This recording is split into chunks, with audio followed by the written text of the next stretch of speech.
के मतदान होंगे। झारखंड विधानसभा चुनाव से जुड़ी इस वक्त की बहुत बड़ी खबर आपको बता रहे हैं। 13 नवंबर पहले चरण के चुनाव होंगे। पहले चरण की वोटिंग 13 नवंबर को होगी। इस वक्त की बड़ी खबर, इलेक्शन कमीशन ने बड़ा ऐलान किया है। झारखंड विधानसभा चुनाव से जुड़ी इस वक्त की बहुत बड़ी खबर आप तक पहुंचा रहे हैं। 13 नवंबर तारीख याद रखिए, पहले चरण के चुनाव होंगे और 20 नवंबर को दूसरे चरण के। Request that through you that all the voters of Jharkhand and Maharashtra कृपया बाहर आइए, कृपया वोट करिए। लोकतंत्र के उत्सव में आपकी भागीदारी कि हम बहुत ही रिक्वेस्ट करते हैं, अपील करते हैं आपसे। Thank you very much. Jharkhand विधानसभा चुनाव से जुड़ी इस वक्त की बड़ी खबर आपको बता रहे हैं। झारखंड में 2 चरणों में चुनाव होंगे। पहला चरण 13 नवंबर को होगा, दूसरा चरण 20 नवंबर को होगा। 20 नवंबर को ही महाराष्ट्र में भी चुनाव होंगे और महाराष्ट्र में एक ही चरण में चुनाव होंगे और 23 तारीख यानी 23 नवंबर को मतगणना यानी कि रिजल्ट का दिन होगा। तो पहले चरण में इस वक्त की बड़ी खबर आपको बता रहे हैं, 43 सीटों पर मतदान होंगे। पहले चरण यानी कि 13 नवंबर को 43 सीटों पर वोट डाले जाएंगे। दूसरे चरण में यानी कि 20 नवंबर को 38 सीटों पर वोट डाले जाएंगे और 23 नवंबर को रिजल्ट आएगा, किसकी सरकार बनेगी। सबसे पहले सबसे तेज नतीजे आपको दिखाएंगे न्यूज 18 बिहार झारखंड पर। तो पहले चरण में 43 सीटें हैं, 13 नवंबर को उस दिन मतदान होगा। दूसरे चरण में 38 सीटें हैं, 20 नवंबर को मतदान होगा और रिजल्ट की तारीख होगी 23 नवंबर, जब सरकार बनेगी। और कई सवाल जो इस समय जहन में चल रहे होंगे उनका जवाब 23 नवंबर को मिलेगा। सबसे तेज नतीजे न्यूज 18 बिहार झारखंड पर देखना ना भूलिए। तो मुख्य चुनाव आयुक्त को सुन रहे थे आप, जिन्होंने ऐलान कर दिया है झारखंड विधानसभा चुनाव 2 चरण में कराए जाने हैं, जिसमें पहला चरण 13 नवंबर को होगा, जिसमें 43 विधानसभा की सीटों पर वोटिंग होगी और दूसरा चरण 20 नवंबर को होगा। 38 विधानसभा की सीटों पर वोट डाले जाएंगे और मतगणना की तारीख 23 नवंबर बताई जा रही है, काउंटिंग की तारीख जिस दिन नतीजे सबके सामने होंगे। और इस वक्त की बड़ी खबर आपको बता रहे हैं, झारखंड और महाराष्ट्र दोनों ही जगहों पर चुनाव के तारीखों का ऐलान कर दिया गया है। महाराष्ट्र में एक चरण में ही चुनाव होंगे, जिसकी तारीख 20 नवंबर बताई जा रही है। वहीं झारखंड में 2 चरण में चुनाव इस बार कराए जाने हैं। अगर आपको याद हो तो 2019 में 5 चरणों में चुनाव हुए थे, लेकिन इस बार चुनाव आयोग 2 ही चरण में चुनाव कराने जा रहा है। और न्यूज 18 बिहार झारखंड ने पहले ही आपको ये खबर बता भी दी थी, पहले ही आपको बताया था कि ऐसी संभावना है कि इस बार 2 चरण में ही चुनाव होंगे। और देखिए उस पर मुहर भी लग गई है। चुनाव आयोग की तरफ से जो तारीख का ऐलान किया गया है उसमें 2 चरण में चुनाव कराए जाएंगे। और अविनाश हमारे संवाददाता ज्यादा जानकारी के साथ जेवीएम कार्यालय से जुड़ रहे हैं। अविनाश, तारीखों का ऐलान हो चुका है, जेवीएम कार्यालय में इस समय क्या कुछ खास चल रहा है? देखिए बहुत खास चल रहा है। सबको इंतजार था कि कब झारखंड में विधानसभा चुनाव की तारीख की घोषणा होगी और आज वो घोषणा हो गई है। झारखंड में इस बार 2 चरण में चुनाव होने जा रहे हैं। 13 और 20 नवंबर की घोषणा कर दी गई है। 23 को नतीजे आएंगे। पिछली बार की अगर हम बात कर लें तो 5 चरण में ये चुनाव हुए थे और अगर सीटों के लिहाज से बात कर लें तो पहले चरण में 43 और दूसरे चरण में 38 सीटों पर मतदान होना है। ये जेवीएम ऑफिस के मैं बाहर खड़ा हूं और जब मैं यहाँ पहुंचा तो बहुत सारे नेता अलग अलग जिलों से भी आए हुए थे। दादा 2 चरण में चुनाव होंगे, तैयार हैं आप लोग? झारखंड मुक्ति मोर्चा बहुत पहले से तैयार है। हमारे केंद्रीय अध्यक्ष और कार्यकारी अध्यक्ष माननीय मुख्यमंत्री हेमंत सोरेन जी वो पहले ही बोल चुके हैं कि जब चुनाव करावे हम तैयार हैं। झारखंड मुक्ति मोर्चा के एक सिपाही तैयार। एक सिपाही कहाँ से हैं आप? पांकी विधानसभा। ये हाथ में क्या लिए हैं? हाँ पाठक जी,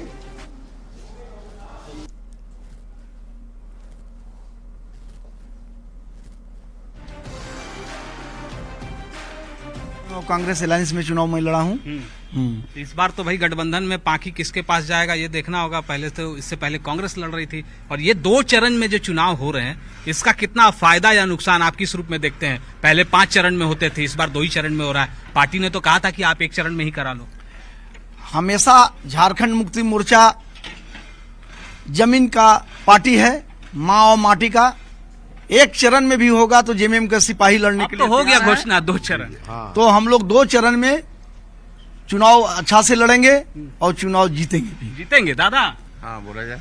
2 चरण में चुनाव हो रहे हैं झारखंड में, कितना तैयार हैं आप लोग? ये बिल्कुल तैयार है और सबसे बड़ा फायदा झारखंड में झारखंड मुक्ति मोर्चा को ही होगा ये 2 चरण करने पर। तो सब पार्टी कह रही है कि हमको फायदा होगा। नहीं, सब पार्टी नहीं। कैसे? अब तक हमको बताइए कैसे। इसलिए करके कि हमारे पास नेता कम है, हमको चुनावी प्रचार जो हमको करना है वो हमको कम ही समय में 2 ही चरण में करके हम जो है इसको ही कर लेंगे और हम पहले से तैयार है। ये तो लेट से चुनाव घोषणा हुआ, हम तो 2 महीना पूर्व से हम तैयार है, कमर कस लिए हैं। तो आपकी पार्टी तो कह रही थी कि इतनी जल्दीबाजी क्यों है, हमारा तो समय, और चुनाव आयोग भी कह रही है भाई 6 जनवरी 2025 तक था। हाँ, तो देखियो समय तो था मेरा दिसंबर में, लेकिन अब अगर चुनाव आयोग का पे निर्भर है ये, लेकिन हम लोग तैयारी पूरा कर लिए हैं और कल हम लोगों की बैठक भी हुई केंद्रीय समिति की। संथाल से आप आते हैं, संथाल जेएमएम का गढ़ भी कहा जाता है। इस बार कैसा प्रदर्शन रहेगा और क्या तैयारियां हैं? लोग आपको ही क्यों चुने? कौन सा ऐसा आपने काम किया आपको लगता है कि इसी सरकार को वोट मिलेगा? देखिए, ये सरकार की जो योजनाएं हैं आप भी देखे होंगे, अभी तत्काल अभी मैया सम्मान योजना जो कि माननीय हेमंत सोरेन जी का है, बहुत कम समय में। वापस लौटती हूँ अविनाश, हमारे साथ दिवाकर तिवारी ब्यूरो चीफ जुड़े हुए हैं झारखंड के, उनसे जान लेते हैं। दिवाकर जी, अब तारीखों का ऐलान कर दिया गया है जिसका इंतजार किया जा रहा था। 2 चरण में इस बार चुनाव कराए जाने हैं। जी बिल्कुल, 2 चरण में चुनाव कराए जा रहे हैं और हमारी खबरों पर मुहर लग गई है। न्यूज 18 ने पहले ही बताया था कि इस बार जो है चुनाव आयोग 2 या 3 चरणों में ही चुनाव कराएगा और चुनाव आयोग ये लगातार संकेत दे रहा था। स्टेट का जो चुनाव आयोग का विंग है वो भी अपनी तैयारियों के मद्देनजर ये बात कहता आ रहा था कि 2 चरणों में झारखंड में चुनाव हो सकते हैं। तो अब 2 चरणों में चुनाव होंगे। पहले फेज में 43 सीटें और दूसरे फेज में 38 सीटों पर मतदान होगा। तो अब देखना होगा कि एक तरफ एनडीए है और दूसरी तरफ जो है इंडिया अलायंस है। दोनों में जो है जोरदार मुकाबला है, कांटे की टक्कर है और सीधा मुकाबला है। हालांकि छोटे प्लेयर हैं, अभी एक और नई पार्टी बनी है जिसने सबसे पहले अपने उम्मीदवारों की घोषणा कर दी है, झारखंड लोकतांत्रिक क्रांतिकारी मोर्चा, जिसने लोकसभा चुनाव में ठीक ठाक जो है वोट पाया था। सीमित क्षेत्रों में उनका प्रभाव है।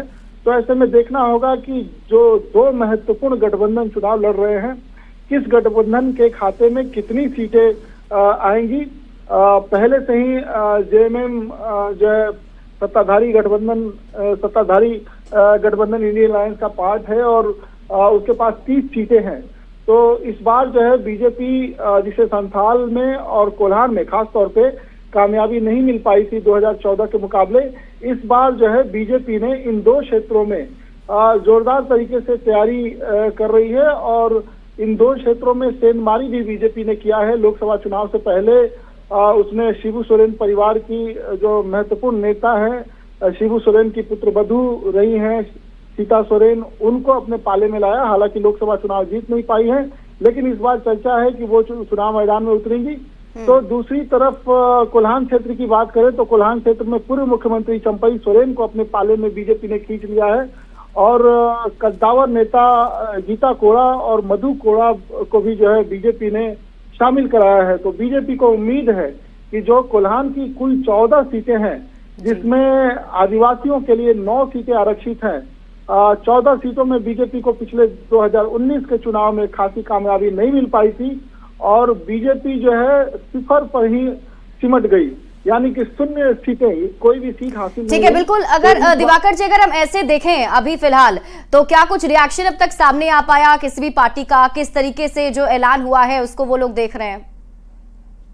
बीजेपी लगातार कह रही है कि उसके उम्मीदवारों के नाम की सूची तैयार है, उसके अलायंस में सीटों का फार्मूला तैयार है, बस चुनाव की तारीखों की घोषणा होगी और 48 घंटे के अंदर वो अपने चुनावी तैयारियों को गति दे देगी, यानी कि उम्मीदवारों के नामों की सूची आ जाएगी।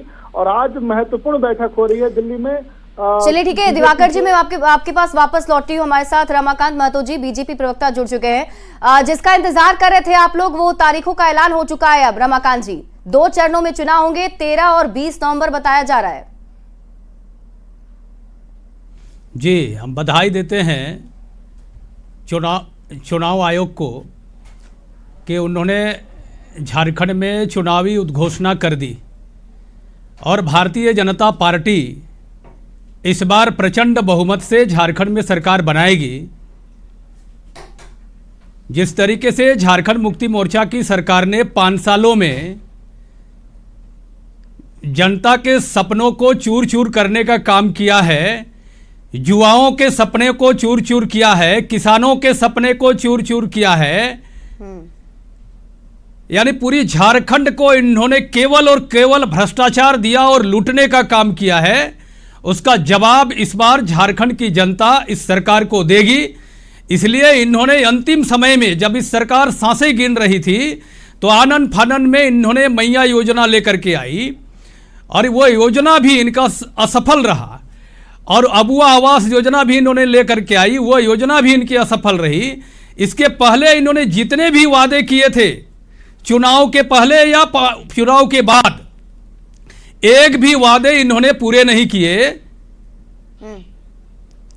परिणामतः आज सरकार वह पो की स्थिति में है। ये तो इलेक्शन कमीशन पर भी, संवैधानिक संस्था पर भी इन्होंने प्रश्न चिन्ह खड़ा किया था कि इन संस्थाओं पर शुरू से ही प्रश्न चिन्ह खड़ा किया, हाई कोर्ट पे, सुप्रीम कोर्ट तैयारी पे। पहले से कर रखी है आप मैं तो कह रहा हूं कि भारतीय जनता, जी रमाकांत जी, वो तो सही है, आप ये मुद्दे लेकर जनता के बीच में जाएंगे। जी, भारतीय जनता पार्टी पूरी तरह से मजबूती के साथ चुनाव लड़ेगी और पूरी हमारी तैयारी है।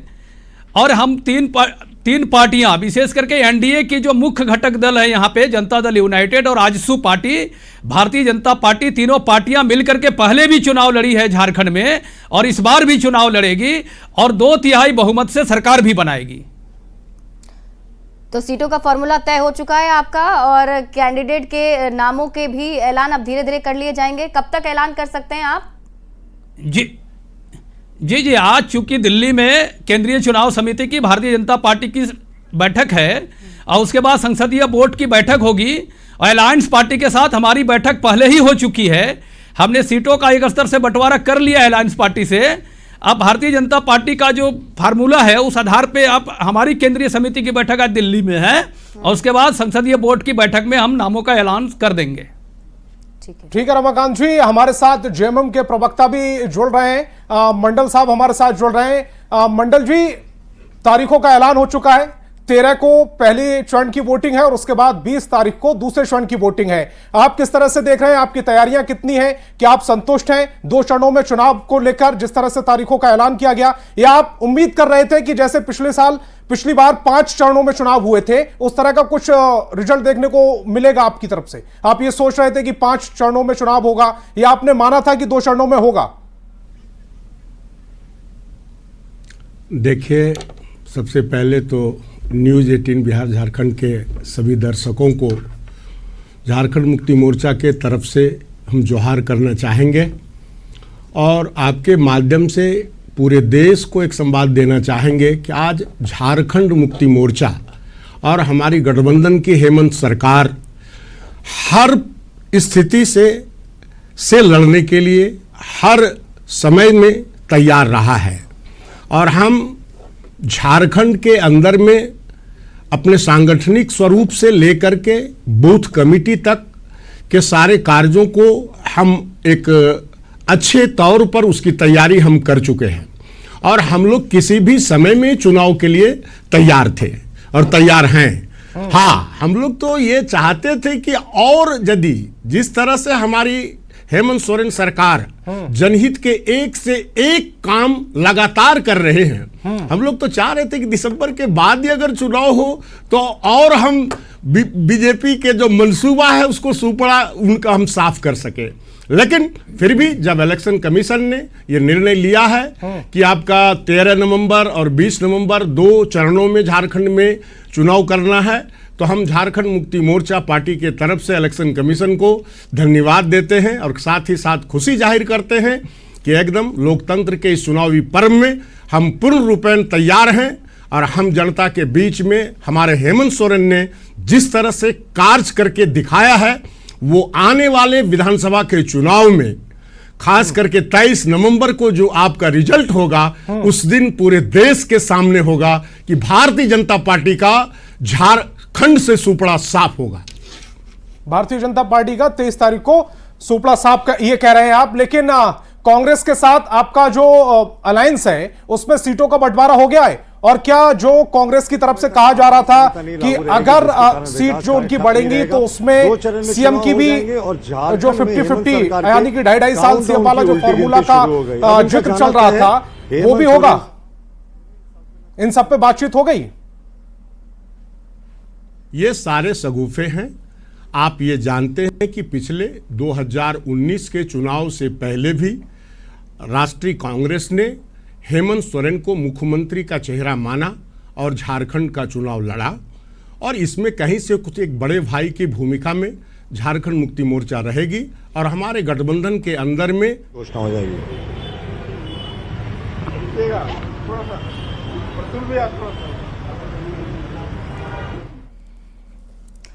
ठीक है, चलिए ठीक है, वो देखना होगा कि आप लोग किस तरीके से तैयारी कर रहे हैं और क्या सीटों का फॉर्मूला सामने आता है। उम्मीद करते हैं बहुत जल्द आप इसका ऐलान भी कर देंगे। राकेश सिन्हा हमारे साथ जुड़े हुए हैं प्रदेश महासचिव कांग्रेस से। राकेश जी, किस तरीके से पहले तो आप इसको देख रहे हैं जो तारीखों का ऐलान हुआ है और कितनी मजबूती से इस बार चुनावी मैदान में जाना है? नहीं, बिल्कुल देखिए, जब युद्ध की रणभेदी बज जाती है तो युद्ध की रणभेदी बजने के पूर्व और युद्ध की रणभेदी बजने के वक्त तमाम सिपाही मैदान में उतर जाते हैं, और हम लोग पूर्व में ही चुनावी समर में उतर चुके थे। हमारा जनसंवाद कार्यक्रम लगातार एक एक असेंबली में जनता के साथ चल रहा था। डायरेक्ट हम जनता से रूबरू हो रहे थे। तमाम चुनाव की तैयारियां हमारे अंदर पूरी तरह मजबूती के साथ तैयार है। हमें हेलो जी आवाज आ रही है? हेलो जी राकेश सिन्हा जी, मैं सुन पा रही हूं आपको, बोलिए आप।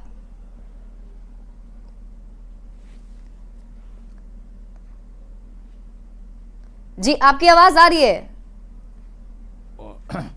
तो चुनावी समर में हम उतरने को तैयार हैं जी, और हमें किसी प्रकार की कोई जिच नहीं है। महागठबंधन पूरी मजबूती के साथ है, महागठबंधन पूरी तरह एकजुट है, महागठबंधन पूरी तरह मजबूत है। और जब हम मजबूती की बात करेंगे तो स्वाभाविक तौर पे सामने वाला चित्त हो जाएगा। देखिए, एक चीज और है कि आज इन्हें एनडीए की याद आ रही है। कई राज्यों के चुनाव का दौर बीत गया, लेकिन एनडीए याद नहीं आई। तो ये ठीक है राकेश जी, मैं आपके पास वापस आती हूँ। हमारे साथ हमारे संवाददाता गौरव झा जुड़े हुए हैं, उनके साथ वित्त मंत्री रामेश्वर उरांव भी मौजूद हैं। गौरव, जरा उनसे भी एक रिएक्शन लीजिए और जानिए कि अब तो तारीखों का ऐलान हो गया है, एग्जाम की घड़ी आ गई है अब। बिल्कुल, परीक्षा की घड़ी तमाम पार्टियों की आ गई है। इस वजह से कांग्रेस दफ्तर में जो है वो हलचल बढ़ गई है। हम आपको कांग्रेस दफ्तर से तस्वीरें दिखा रहे हैं। हमारे साथ रामेश्वर उरांव है, इनके साथ साथ जो प्रदेश अध्यक्ष है कांग्रेस के वो हैं। दोनों ही नेताओं से हम आपको बात कराएंगे। सबसे पहले रामेश्वर उरांव जी, विधायक दल के नेता हैं, चुनाव की घोषणा हो गई है, परीक्षा होने वाला है, कितने तैयार? साल भर पढ़े तो परीक्षा की तिथि से कोई भय नहीं। जब भी परीक्षा की तिथि आएगी हम परीक्षा में बैठने के लिए तैयार हैं और अच्छे नंबरों से पास होने के लिए भी उम्मीद करते हैं। आज प्रेस कॉन्फ्रेंस में चुनाव आयोग ने तिथियों की घोषणा की, हम पूरी तरह तैयार है। हमारी हमारा मुद्दा होगा कि काम करने वाली सरकार रही है तो जनता इसको पसंद की। अगर आप देखिएगा कि हम लोग मंत्री मुख्यमंत्री जहाँ पहुँचते थे, में लोग आते थे और सम्मान के तहत उनको राशि दी जाती थी, ग्रहण करते थे। एक सवाल आपसे करना चाहिए क्योंकि आप अधिकारी भी रहे, चरणों में मतलब सिर्फ 2 चरण में झारखंड में चुनाव, इसके पीछे की वजह क्या रही होगी और इससे क्या कुछ फर्क पड़ेगा? मैं तो कहूँगा कि हम तो कहे थे, हमारी पार्टी ने कहा था चुनाव आयोग से कि 1 चरण में कीजिए और अधिक से अधिक 2 चरण, ज्यादा चरण में मत कीजिए, उससे दिक्कत होती है पार्टियों को भी और संसाधन जुटाने वाले प्रशासन को भी। तो हमारी बात को माने, मैं मानता हूं कि हमारी बात को चुनाव आयोग ने माना और एक नहीं तो 2 चरण में हो रहा है, तो दिक्कत हमको कहाँ है? झारखंड मुक्ति मोर्चा तो इलेक्शन कमीशन से नाराज है, क्या कांग्रेस भी नाराज है? नहीं, मैं जानता हूँ उनका, आप जिसका नाम ले रहे हैं उनका पता नहीं मुझे, कांग्रेस नाराज नहीं। बिल्कुल, कांग्रेस में खुशी है। और अब हम आपको प्रदेश अध्यक्ष से बात कराएंगे। प्रदेश अध्यक्ष को जिम्मेदारी इस वजह से दी गई है क्योंकि चुनाव बेहतर तरीके से हो, अधिक से अधिक सीट जीतने का क्या समीकरण सेट किया है? हम लोग का पूरा समीकरण है। अभी जो गठबंधन सरकार की उपलब्धियां हैं उसको लेकर हम लोग जाएंगे और उसके लिए प्रचार प्रसार हमारे माननीय मुख्यमंत्री जी ने सभी प्रमंडलों जिलों में जा करके जो उपलब्धियां हैं वह जनता तक, यहाँ तक कि जनता गांव तक, गांव की सरकार, जनता की सरकार वह हर जगह पर अपना भ्रमण किया है। हमारे कांग्रेस पार्टी के नेता लोग भी विभिन्न प्रमंडलों में, जिलों में, प्रखंडों में, और हम लोगों ने भी, हमें जब भी आए इस पद पर, अध्यक्ष के पद पर, तो पूरे जिले में हम लोगों ने संवाद कार्यक्रम चलाया, जन संवाद कार्यक्रम चलाया और कैंपेन कमेटी के माध्यम से भी लोगों को हम लोगों ने ये सरकार की उपलब्धियों से। कमलेश जी, मुद्दा क्या होगा इस बार के चुनाव? अरे मुद्दा हम लोग का होगा, सरकार की उपलब्धियां होगी और भाजपा की नाकामी होगी। आज वह जो है अपना जुमला अभी तक करते रहे, 15 लाख आज तक नहीं किसी के खाते में गया, 2 करोड़ लोगों को रोजगार युवाओं को देने का वो कहीं दिखाई नहीं दिया। महंगाई पर इतना कमर तोड़ महंगाई है, उस पर वो चुप है। बहुत सारे हैं, उनकी विफलता है और हमारी सफलता है, हमारी सरकार की, गठबंधन सरकार की उपलब्धियां हैं। ठीक है गौरव, और देखना होगा जो इन मुद्दों को लेकर ये जाते हैं लोगों के बीच में, तो जनता का क्या रिस्पॉन्स होता है। और हम दर्शकों के लिए बता दें कि जो 2 फेज में इस बार इलेक्शन का ऐलान किया गया है, तो हम आपको बताते हैं कि कौन कौन से सीट पर किस फेज में वोटिंग होगी। अगर हम सबसे पहले शुरुआत करें फेज नंबर 1 की, तो इसमें 43 विधानसभा की सीटों पर वोटिंग होनी है और इसकी तारीख है 13 नवंबर। अगर हम सीट वाइज नाम की बात करें तो सबसे पहले देखिए 19 तारीख को ये बताया जा रहा है कि जो कोडरमा की सीट है उस पर वोटिंग होगी। बरकट्ठा की सीट है उस पर वोटिंग होगी पहले चरण में। बढ़ी, बड़कागांव, हजारीबाग, सिमरिया, चतरा, बहरागोड़ा, घाटशिला, पोटका और जुगसलाई, ये ऐसी सीटें जिसमें फेज 1 में वोटिंग होनी है और इन लोगों को तैयार भी रहना है 13 नवंबर के लिए। जुगसलाई जो सीट है उस पर भी वोटिंग जो है 13 तारीख को होगी, पहले चरण में होने वाली है। जमशेदपुर ईस्ट और जमशेदपुर वेस्ट पर भी पहले फेज में मतदान होगा। तो एक एक करके हम आपको सीट बता रहे हैं और यहाँ के लोगों को तारीख भी याद रखनी है कि इसी दिन जाकर आपको वोट करना है। 13 नवंबर की वो तारीख है जब पहले फेज की वोटिंग होगी। और उसमें देखिए ईचागढ़ की जो सीट है वहां पर भी पहले फेज में वोटिंग होनी है। सरायकेला, चाईबासा, मझगांव, जगन्नाथपुर की सीट है, यहां भी पहले फेज में वोटिंग होने वाली है। मनोहरपुर, चकधरपुर, खरसावा, तमाड़ की जो सीट है यहां भी पहले फेज में वोट होगी। तोरपा, खूंटी, रांची, हटिया और इसके साथ ही कांके विधानसभा की सीट है, यहां भी पहले फेज में ही वोट डाले जाने हैं। सिसई, गुमला और विशुनपुर के साथ ही सिमडेगा, कोलेबिरा, लोहरदगा, मनिका, लातेहार और पांकी की सीटें हैं जहां पहले फेज में वोटिंग होगी। और इसके आगे अगर हम बात करें तो डाल्टनगंज, विशंभरपुर, छतरपुर और हुसैनाबाद की सीट के साथ साथ गढ़वा और भवनाथपुर की सीट है जिस पर पहले फेज में वोटिंग होने वाली है। तो ये जो 43 विधानसभा की सीटें हम आपको बता रहे हैं, पहले फेज में 13 नवंबर को इस पर वोट डाले जाएंगे। और आप सभी को, खास तौर पर इस इलाके में रहने वाले जो लोग हैं झारखंड में, उन्हें इंतजार रहेगा और उन्हें ये तारीख याद भी रखनी है कि 13 नवंबर को जाकर वोट डाले, जरूर डाले। हमारे साथ झारखंड ब्यूरो चीफ दिवाकर तिवारी एक बार फिर से जुड़ चुके हैं, उनका फिर से रुख कर लेते हैं। दिवाकर जी, देखिए एक एक करके हम सीट भी बता रहे हैं लोगों को कि कौन कौन से चरण में किस सीट पर वोट डाले जाने हैं।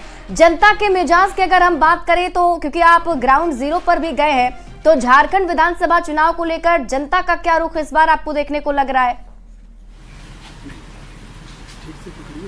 देखिए, झारखंड में जो बुनियादी मुद्दे हैं वो लोकसभा चुनाव में भी बने हुए थे, लेकिन अगर राजनीतिक मुद्दों की बात करें तो संथाल परगना क्षेत्र में जिस तरीके से बीजेपी लगातार हमलावर रही है जेएमएम पे या कांग्रेस पे, घुसपैठ का मुद्दा है, बांग्लादेशी घुसपैठ के मुद्दे पर प्रधानमंत्री जब भी सभा करने आए वो हमलावर रहे। साथ ही बदलते डेमोग्राफी की चर्चा हुई, लव जिहाद के मुद्दे आते रहे, ये कहा जाता रहा कि आदिवासियों की संख्या घट रही है। और ये टिप्पणी जो है हाई कोर्ट से आई, तो हाई कोर्ट से टिप्पणियां आई और ये कहा गया कि केंद्र और राज्य सरकार मिलकर वो जो है डेमोग्राफी को लेकर दबाव दे, लेकिन इस को लेकर जो है दोनों केंद्र या राज्य हो, दोनों के बीच जो है तालमेल नहीं बन पाई। तो एक मुद्दा जरूर है कि घुसपैठ का मुद्दा संथाल परगना में किस तरीके से डेमोग्राफी को बदल रहा है। साथ ही अगर विस्थापन की बात करें तो बड़े पैमाने पे जो औद्योगिक क्षेत्र हैं वहां से वर्षों पहले लोग विस्थापित हुए, उसका समाधान आज तक नहीं निकल पाया। अगर गरीबी रेखा के नीचे जीने वाले लोगों की बात करें तो लगातार देखिए कि वेलफेयर स्कीम्स लाने की बात हो रही है, बिजली की बढ़ी हुई दरों को लेकर चर्चा हो रही है और सभी गठबंधन दल अपने मैनिफेस्टो में इसको जगह दे रहे हैं।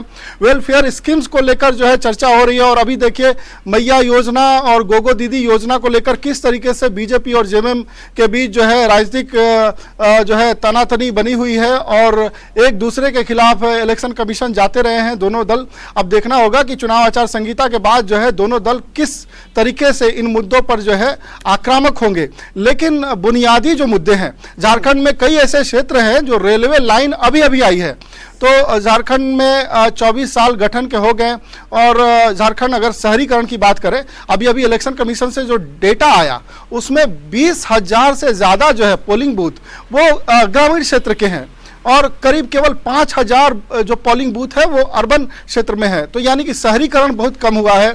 जल जंगल जमीन की बात होती है कि झारखंड के जो है पर्यावरण के साथ छेड़छाड़ न किया जाए, इको फ्रेंडली डेवलपमेंट हो।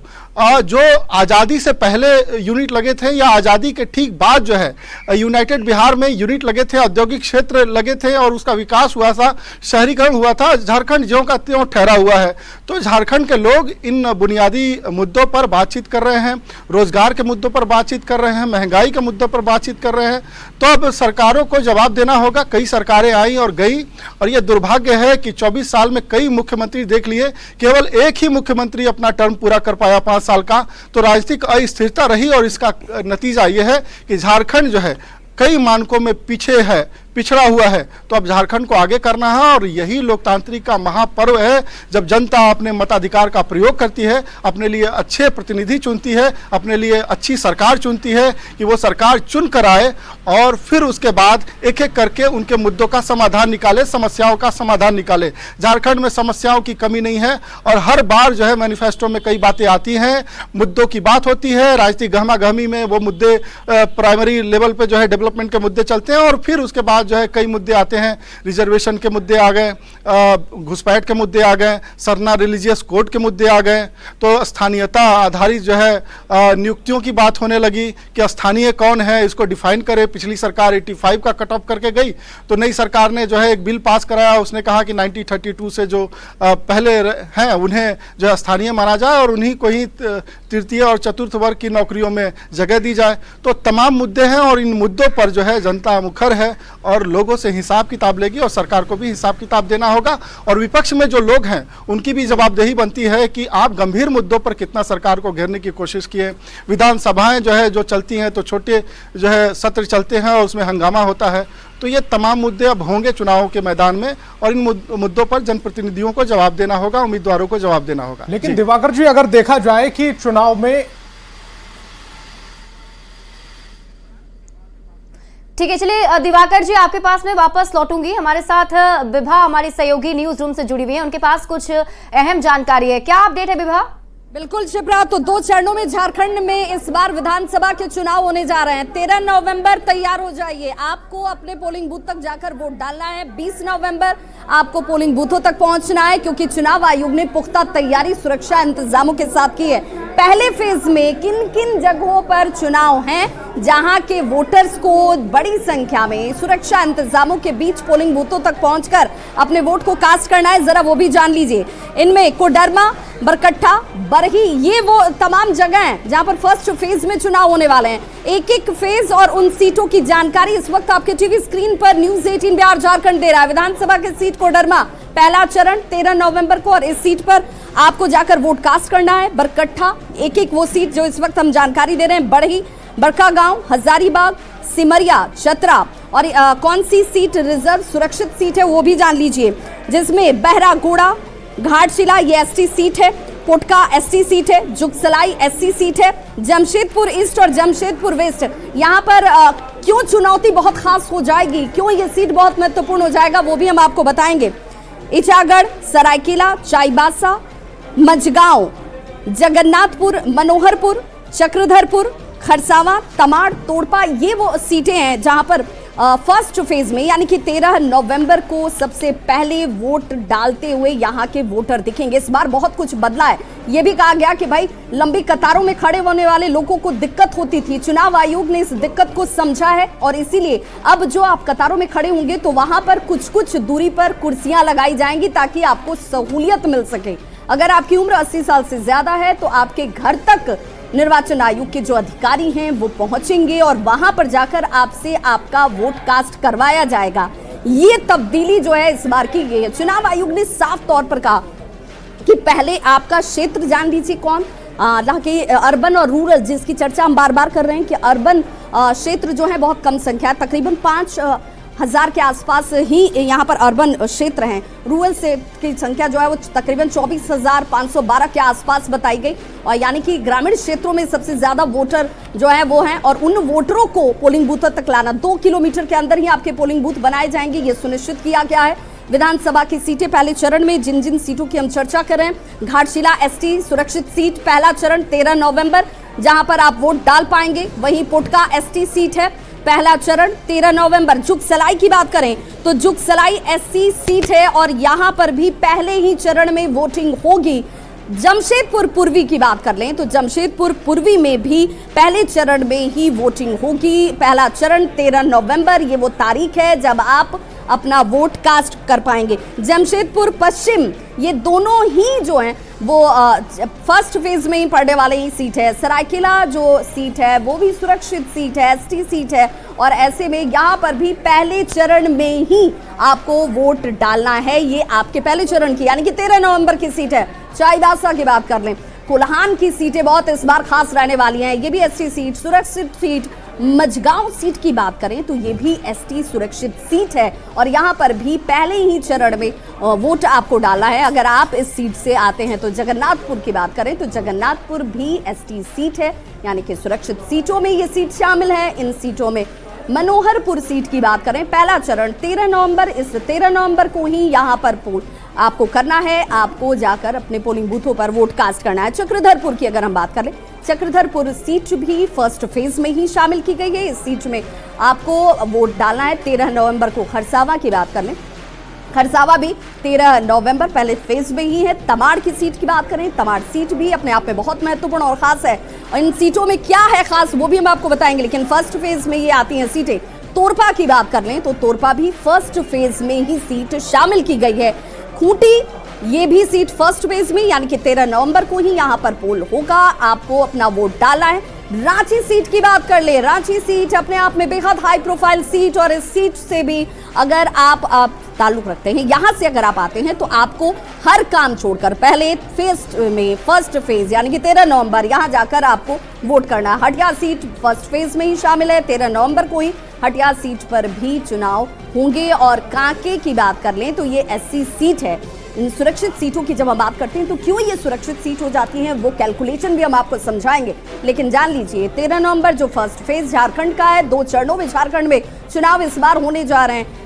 पिछले 2019 को अगर आप देखेंगे तो 5 चरणों में चुनाव हुए थे, लेकिन इस बार चुनाव आयोग ने पुख्ता तैयारी और इसीलिए 2 चरणों में चुनाव कराए जा रहे हैं 13 और 20 नवंबर को। 13 नवंबर को कौन कौन से विधानसभा क्षेत्र में चुनाव होने वाले उसकी जानकारी हम आप तक पहुंचा रहे हैं। इस जानकारी को आपको याद रखना है, वोट जरूर करना है। ठीक है विभा, मैं आपके पास वापस लौटती हूँ और दूसरे चरण में किन किन सीटों पर वोट डाले जाएंगे वो भी आप जल्दी से दर्शकों को बताइएगा। सीधे चल लेते हैं, हमारे साथ दिवाकर जी लगातार बने हुए हैं। दिवाकर जी, अगर हम कोल्हान की बात करें तो एक बड़ी चुनौती रही है खासतौर पर बीजेपी के लिए। इस बार क्या लगता है कितना चुनौतीपूर्ण रहेगा एनडीए के लिए कि वहां पर वो अपना खाता खोल पाए?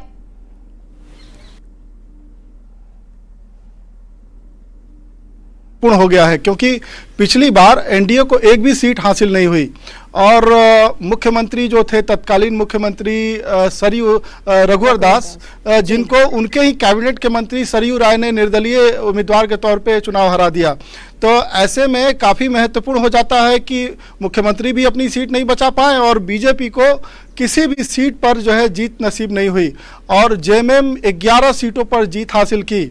सभी जो है एसटी के लिए रिजर्व सीटें जीती। साथ ही जो है जो एससी के लिए एक जुगसलाई सीट है वो भी जेएमएम के खाते में चली गई। एकमात्र जो है निर्दलीय जो इंडी अलायंस है उसके अतिरिक्त अगर कोई जीत पाया तो सरयू राय जीत पाए। जमशेदपुर पश्चिम उनका परंपरागत सीट है, लेकिन रघुवर दास के साथ जो उलझे हुए उनके रिश्तों ने उनको खींचकर जमशेदपुर पूर्वी लाया और जमशेदपुर पूर्वी सीट जहां से रघुवर दास 95 से एमएलए हुआ करते थे, 2019 में पहली बार उन्हें शिकस्त मिली और मुख्यमंत्री के पद पर रहते हुए, जैसा कि इस राज्य को दंश झेलना पड़ता है कि जो भी मुख्यमंत्री के पद पर गया एक बार जरूर चुनाव हारता है। मधु कोड़ा ने चुनाव हारा, बाबूलाल मरांडी ने चुनाव हारा, शिबू सोरेन मुख्यमंत्री पद पर रहते हुए चुनाव हार गए। अर्जुन मुंडा की बात करें तो वो अपनी खरसावां सीट लूज कर गए। अभी जो है एकमात्र जो मुख्यमंत्री के हैं जो उनका भी इम्तहान होना है, चंपई सोरेन, क्या वो अपनी सीट जीत पाते हैं सरायकेला, क्योंकि ये ग्रह दशा जो है सबको प्रभावित करती रही है। ग्रहण हमेशा जुबा ठगे गए हैं, महिलाओं को एक तरीके से ये कहा जाए कि प्रलोभन चुनावी दृष्टि से दे करके खुद को फिर से सत्ता में आने का एक नापाक इरादे दिख रही है और राज्य में विकास कार्य बाधित है, आम नागरिक त्रस्त है, बलात्कार की घटनाओं में बेतहाशा वृद्धि, जमीन के कारोबार और जमीन के दलाली में सरकार के लोग भारी मात्रा में आम जनता के ज़मीनों को लूटने का काम कर रहे हैं। माफियागिरी चल रही है, कोयला की तस्करी हो रही है और ऐसे घुसपैठियों को संरक्षण दिया जा रहा है जिससे राज्य को और राज्य के नागरिकों को आने वाले दिनों में एक बड़ा संकट का सामना करना पड़ेगा। इस तरह के नकारात्मक राजनीति के बल पर सरकार पुनः कैसे बने इसका हथकंडा। और दिवाकर तिवारी हमारे ब्यूरो चीफ लगातार हमारे साथ बने हुए हैं। दिवाकर जी, कोल्हान की बात हमने कर ली, लेकिन संथाल में भी बीजेपी की स्थिति बहुत ज्यादा अच्छी नहीं है, बीजेपी वहां पर भी कमजोर है। इस बार संथाल में कैसे देख रहे हैं आप? देखिए, संथाल की कुल 18 सीटें हैं और बीजेपी को केवल 4 सीटों पे जीत नसीब हुई और वहाँ भी 7 सीटें जो एसटी के लिए रिजर्व है उन सीटों पर हार मिली बीजेपी को। तो बीजेपी को अगर किसी एससी सीट पर जीत मिली तो वो खूंटी और तोरपा की सीट है जो साउथ छोटा नागपुर जो जोग्राफिकल एरिया है वहाँ से बीजेपी को जीत मिली। 26 सीटें बीजेपी हार गई, कुल 28 सीटें एसटी के लिए रिजर्व है और संथाल को जो है जेएमएम का गढ़ माना जाता रहा है। जेएमएम यहाँ से ज्यादातर सीटों पर जीत हासिल गढ़ माना जाता है। दिवाकर जी, मैं माफी के साथ आपको रोकना चाहूंगा। श्याम किशोर चौधरी हमारे वरिष्ठ पत्रकार हमारे साथ जुड़ रहे हैं। श्याम किशोर जी, तारीखों का ऐलान हो चुका है, सारे समीकरण इस समय आपके सामने हैं। 2 चरणों में इस बार चुनाव हो रहा है, किसको मजबूती मिलेगी 2 चरणों से और किसको नुकसान होगा? 2 चरणों से किसको मजबूती मिलेगी, किसको नुकसान होगा, ये जितना महत्वपूर्ण है या नहीं है, अभी स्थिति यह है कि दोनों तरफ से तैयारियां पूरी हैं और नुकसान अगर होना है तो जाहिर बात है कि जो सत्ता में है उसको नुकसान होगा और जो विपक्ष में है उनको तो गेन करना है। और सत्ता पक्ष की ओर से भी हालांकि तैयारियां हैं। अभी आप देखिए, चुनाव के पहले ही दोनों ओर से महिलाओं के लिए सत्ता पक्ष मतलब जो इंडिया ब्लॉक है उसने मैया सम्मान योजना जारी की 1000 रुपए महीने की। फिर बीजेपी ने कहा कि नहीं हम 2100 देंगे। तो कल ही कैबिनेट में सरकार ने कहा कि नहीं हम अगले बिल्कुल दिसंबर से सही कह रहे हैं श्याम जी आप। और देखिए तो दोनों तरफ से काफी टफ मुकाबला होने वाला है इस बार, और आधी आबादी को ज्यादा तौर पर अपने साइड करने की कोशिश हो रही है। और हमारे साथ विभा एक बार फिर से जुड़ चुकी हैं। विभा, अगर हम दूसरे फेज की बात करें जिस पर 38 सीट पर वोटिंग होनी है 20 नवंबर को, एक एक करके आप सीट बता रही थी, तो जरा सेकंड फेज की वोटिंग की भी सीट बताएं दर्शकों को। बिल्कुल शिप्रा, तो 38 सीटें हैं इस सेकंड फेज में, और बहुत इंटरेस्टिंग, बहुत इंपॉर्टेंट वीवीआईपी सीट इसमें शामिल है। हेमंत सोरेन जो इस वक्त झारखंड के मुख्यमंत्री हैं, उनकी सीट भी इस दूसरे फेज में शामिल है, जिसकी हम बात कर रहे हैं। बरहेट सीट जो हेमंत सोरेन की सीट है। राजमहल से शुरुआत हालांकि हम करने जा रहे हैं। राजमहल की सीट यहाँ दूसरे फेज में ही शामिल है। बोरियो एसटी सुरक्षित सीट और लोबिन हेम्ब्रम की ये सीट है। अब आप जरा अंदाजा लगाइए कितने इंपॉर्टेंट है। बरहेट सीट एसटी सुरक्षित seat, high profile seat Hemant Soren की सीट है ये। और लिट्टीपाड़ा ये भी सुरक्षित सीट में आती है सीट, एसटी सीट इसे देखा गया है और सुनिश्चित किया गया है। पाकुड़ आलमगीर आलम की ये सीट, और आप इससे अंदाजा लगा सकते हैं कि सेकंड फेज में कितने इंपॉर्टेंट सीट जो है इस वक्त शामिल है। महेशपुर एसटी सुरक्षित सीट सेकंड फेज में ही शामिल है, यानी कि 20 नवंबर को आपको वोट यहां डालना है। शिकारीपाड़ा ये सीट भी एसटी सीट सुरक्षित सीट, 20 नवंबर को यहां पर वोटिंग। नाला विधानसभा अध्यक्ष आपको याद होंगे वीआईपी सीट है, उनकी ये सीट है। इस बार क्या होगा, इस बार का कैलकुलेशन क्या कहता है? जामताड़ा इरफान अंसारी बड़े बयानों के लिए जाने जाते हैं, विवादास्पद बयानों के लिए जाने जाते हैं, उनके लिए ये सीट बहुत महत्वपूर्ण। Dumka ST high profile seat है ये। बसंत सोरेन, हेमंत सोरेन के भाई बसंत सोरेन, इनकी ये सीट है। जानता के जामा की बात करें, ये भी एसटी सीट है। सीता सोरेन जो कि उनकी बहू है, उनकी सीट है। जरमुंडी की बात करें, ये भी सेकंड फेज में सीट शामिल है। मधुपुर की बात करें तो मधुपुर से यहाँ पर हफीजुल हसन ये बहुत इंपॉर्टेंट हो जाता है, इसलिए वीआईपी सीट है। सारठ सीट की बात करें सेकंड फेज, यानी कि 20 नवंबर को इस सीट पर वोटिंग होगी, ये सेकंड फेज में। देवघर की बात कर ले, एससी सुरक्षित सीट, ये भी हाई प्रोफाइल सीट, इस पर भी सबकी नजर। पुड़ैया हाट यहाँ पर भी दूसरे फेज में वोटिंग होने वाली है 20 नवंबर को। गोड्डा सीट, गोड्डा की अगर हम बात करें तो गोड्डा में बहुत सारी चीजें जो हैं जिस पर फोकस हो जाता है, ये भी हाई प्रोफाइल सीट है। अब महगामा की बात कर रहे थे, महगामा दीपिका पांडे सिंह मंत्री हैं इस वक्त, मंत्री की भूमिका में है। इस बार क्या होगा, यहाँ की जनता ने क्या सोच रखा है? अगर रामगढ़ की बात करें तो रामगढ़ भी हाई प्रोफाइल सीट है, यहाँ पर भी सबकी निगाहें टिकी हैं सेकेंड फेज में, यहाँ पर वोटिंग। मांडू सीट पर सेकेंड फेज में ही, यानी कि 20 नवंबर को वोटिंग होगी, आपको चूकना नहीं है। धनबाद की बात करें, सेकेंड फेज में ही इस सीट को भी शामिल किया गया। 38 सीटें, टोटल सीटों की संख्या की अगर बात की जाए तो ये 38 सीटें हैं।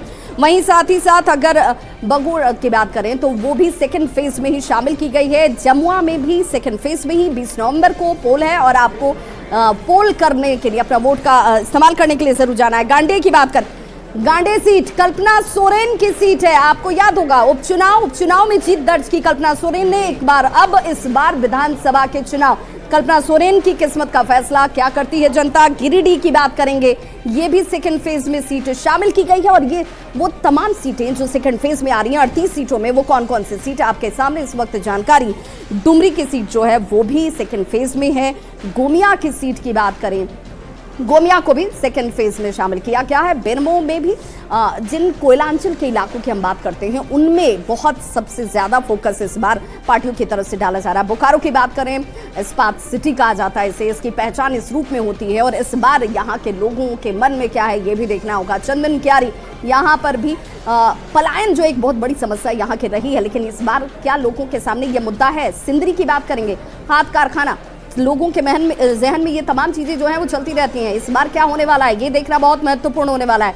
इसके साथ निरसा सीट की बात करें, निरसा सीट पर भी सबका फोकस क्यों है, ये सीट अपने आप में बहुत महत्वपूर्ण। धनबाद कोयलांचल की बात करते हैं, ये हाई प्रोफाइल सीट है धनबाद की सीट, और इस सीट पर भी सबकी निगाहें टिकी हुई हैं। झरिया सीट, हालांकि आप देख लीजिए सेकंड फेज में जिसकी हम 38 सीटों की बात कर रहे हैं, ये सभी हाई प्रोफाइल या वीवीआईपी सीटें आपको नजर आएंगी, क्योंकि यहाँ पर जिन कैंडिडेट को खड़ा अब तक आपने देखा है वो बहुत खास हैं। अगर इसके अलावा बात किया जाए तो टुंडी की सीट भी अपने आप में बहुत महत्वपूर्ण है।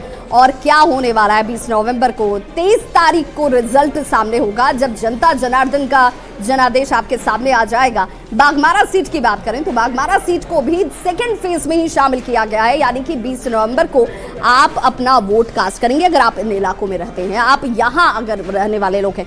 खीजरी ये आखिरी सीट है, 38 सीटें सेकेंड फेज की, 20 नवंबर की ये सीटें। खीजरी की जनता जरूर वोट करने जाइएगा। तमाम काम बाद में, पहले अपने वोट को कास्ट कीजिए, अपने मताधिकार का इस्तेमाल कीजिए और ये तय कीजिए कि झारखंड के जनता के दिल में क्या है। सीधे रुक करते अपनी सहयोगी शिप्रा का। बिल्कुल विभा, और देखिए 2 फेज में जो यहाँ पर चुनाव होने वाले हैं, 43 सीट और फिर 38 सीट, और एक एक करके हमने आपको ये भी बताया कि किस क्षेत्र में कब चुनाव है। लेकिन इसी बीच रुक कर लेते हैं बड़ी खबर की ओर। बिहार की 4 सीट पर उपचुनाव का ऐलान भी हो गया। आपको बता दें बिहार में भी 4 सीटों पर उपचुनाव होने हैं। 13 नवंबर को उपचुनाव की वोटिंग होगी चारों ही सीट पर, और 23 नवंबर को उपचुनाव की मतगणना होगी। यानी कि 23 नवंबर को जो काउंटिंग होगी उसमें झारखंड के साथ साथ बिहार के भी 4 उपचुनाव की जो सीट है उसके भी रिजल्ट सामने आएंगे। तो बिहार में भी 4 सीटों पर उपचुनाव होने हैं, जिसमें 13 नवंबर को वोटिंग होगी और 23 नवंबर को उपचुनाव की मतगणना होगी। ये भी एक सेमीफाइनल के तौर पर देखा जा रहा है, क्योंकि यहाँ भी अगर आपको बताएं तो बिहार में भी 2025 में यानी अगले साल विधानसभा के चुनाव हैं, तो उससे पहले इन 4 सीटों पर भी जोर आजमाइश जरूर दोनों ही गठबंधन की तरफ से की जा रही है। झारखंड में चुनाव का बिगुल बज गया है। बात करते हैं झारखंड बीजेपी अध्यक्ष और राज्य के पूर्व मुख्यमंत्री बाबूलाल मरांडी से। मरांडी जी, झारखंड में 2 चरण में चुनाव होना है, चुनाव का बिगुल बज गया है, कितने तैयार है बीजेपी? नहीं, सबसे पहले तो आज इलेक्शन कमीशन ने घोषणा किया है, मैं उसकी स्वागत करता हूं। और भारतीय जनता पार्टी ऑलवेज ही तैयार रहती है, क्योंकि हम सबको पता है कि 5 साल में एक बार चुनाव होना है, और इसलिए चुनाव भारतीय जनता पार्टी सदैव सक्रिय रहती है। लगातार 365 दिन कामों में ही लगे रहती है। अब चुनाव हो गया, चुनाव के दृष्टिकोण से हम सब लोगों ने काफ़ी कुछ तैयारी कर लिया है। आप सिर्फ चुनाव तिथि की घोषणा के इंतजार थे, इसके बाद फिर पार्टी की ओर से प्रत्याशियों की घोषणा